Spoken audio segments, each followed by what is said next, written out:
Man, gonna do a quick Friday free game, man. Let's see everybody rise and grind, man. Give a free game on I guess trying to put a car together as quick as I can make it. I'm gonna try to keep it like 4 or 5 minutes. The first thing is it depends on what kind of situation you're in. I see certain situations where it's like, oh, I just want to get in the old school. I just want to ride. I just want to put a car together. But I think it's real important to think about it. Well, once I finally get it together, like, is this what I really want? Is this the car that I really want? If money and time, wasn't an issue, is this what I would want? You know what I'm saying? So it's like, just to give an example, what did I get? I got a hard top. I had a hard top Firebird, the first one I had, but I really knew I wanted a T top. So I mean, I end up cutting the T tops in it. But it's like, let's say you go ahead and get a Jeep out. I say, oh well, I'm just gonna get this Cutlass because it's easier to find a Cutlass than it is a Malibu or a Monte Carlos SS. It's like, don't go out there and get this Cutlass, put all this time and money into this Cutlass when you really know, like, hey, I want a Monte Carlos or I want a Malibu. Take your time, look for what you want, maybe start building a motor.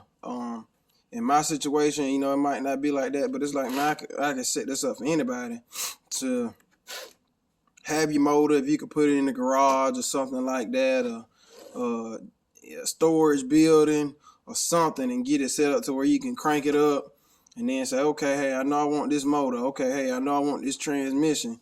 While you wait to find that car that you really want, rather than trying to build 2, 3 cars, and you know what you want and you hadn't found what you want, and then it gets together and you're not happy about it.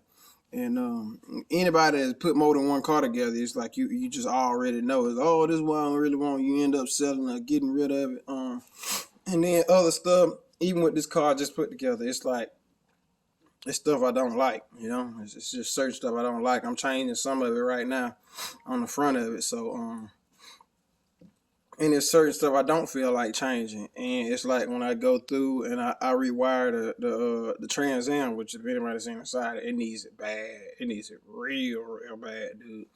And uh it's stuff I'm gonna change, So it's a bunch of stuff that I don't like, but like I said, I'm changing a lot of it on this car here. But it's some stuff it's just not worth it, But I will be changing it on the TA, and there was some stuff that I didn't like so bad that end up building another car, and I gave a dude my word that I was coming to get it as soon as he gets it cleaned out. So I'll be putting another car together eventually sometime.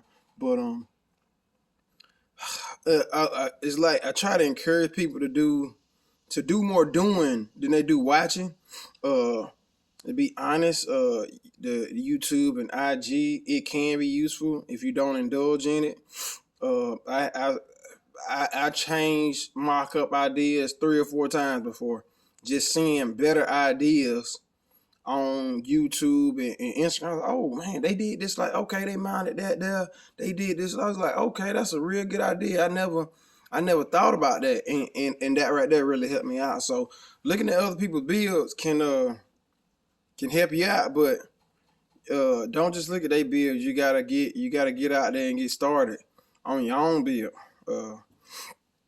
The second part of that is to know exactly what you want to do with the vehicle. Just do. Know exactly what you want to do with the vehicle. Understand, if you're not trying to race, it does not take 500 horsepower to spin the tire. You can probably do a roll and burn out with, I don't know, you can probably roll off and hit it with 350, 400, and that'll spin the tire. Plenty good, you know what I'm saying? Just put a little rear end gear in there. You'll be good to go if you know you don't want to do racing. If you know you want to do racing, then that's a different subject. You need to know what type of racing you want to do. The hardest thing to do and the most expensive thing to do is what I'm doing right now. I don't. Let me back that up. I'm right now. I'm a Steve Morris fan.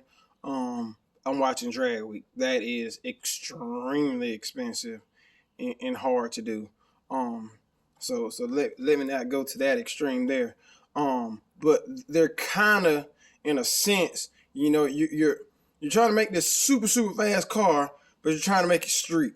So it's like I'm trying to make this super super fast car and have it street and still stunt. It's like still be able to go to car shows with it. Like it's adding like a different layer to it. No, I'm not trying to run 6.5s. You know what I'm saying? And on a consistent basis and last pass try to go to the fives. No, I'm not trying to do that. But I am trying to run, sub tens, get in, trying to go nines and look good doing it and still turn around and put it on the street with a very heavy car. It's not the easiest thing in the world to do at all, especially if you want to talk about hard. Even though I know it points has looked easy for me, making a hard tie hook it is not the easiest thing to do in the world. It'd be a lot easier to do it on a slick. Where all them slick companies at, man? Y'all get at me, man. Let me try one of them slicks out, man. Y'all know any companies got them slicks, man. Let me try a slick out. So I got 24s on this one here. So somebody send me a slick, man. And let me see how that worked. But man, I heard people that came from a slick, went to a hard tie, and then went to a rim slick, and they're just like, yeah, the slick stuff is easier. You can get it rolling faster, a lot easier than the hard tie. But I've never been a slick person. I hadn't. But know what you're gonna do there. Know your number, and as far as at the track you want to run, and know your budget, man. I feel like as long as you stick to your budget, you'll be happy. I only want to spend this. You spend that. What you come up with, as long as you hit your budget, you're happy. You know what I'm saying? I feel like the budget is the support cushion. That's the bungee cord. That's the one that keeps you from jumping off the cliff and killing yourself. Because it's like with this one here, I'm right here with the Camaro. You throw a lot. I'm talking about a fistful of money. Just throw a fistful of money at it to get it together really really fast, and it breaks real fast. It's like, what do you do? If you spent every penny you got and now you can't do nothing but sit up here and look at this car, you're going to be sad now.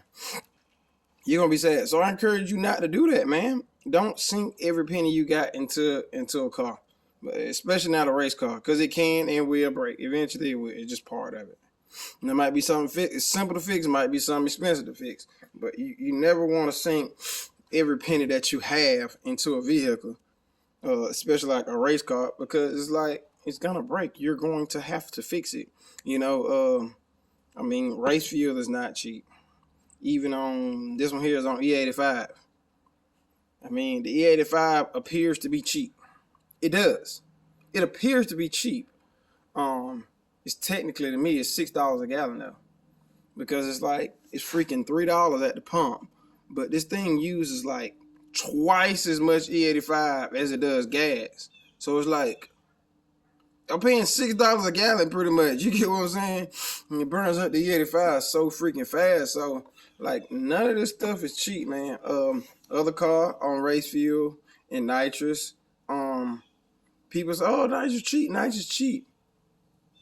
I looked at a nitrous bill from last year. Yeah, nitrous ain't that cheap. It is, but when you look at how many bottles you go through every week,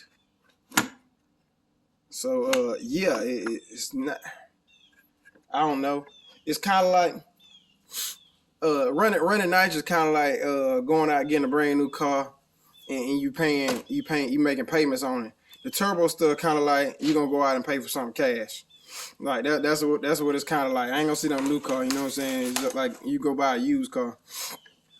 You go buy like a $20,000 car and then you make like payments on it. That's what nitrous is. You don't really see it, but you're going to spend the same. At the end of them years, when it's time for the car to be yours, you're going to be paid the same money as somebody who got a turbo set and they just went out there and paid for it. It's just what it is, man. Between the turbo piping and plumbing and stuff, you're going to spend the same money, man. You're going to spend the same money. The turbos, I've seen people have turbo issues or whatnot, but man, the failure compared to having a nitrocellulose stick at a bad time. Woo.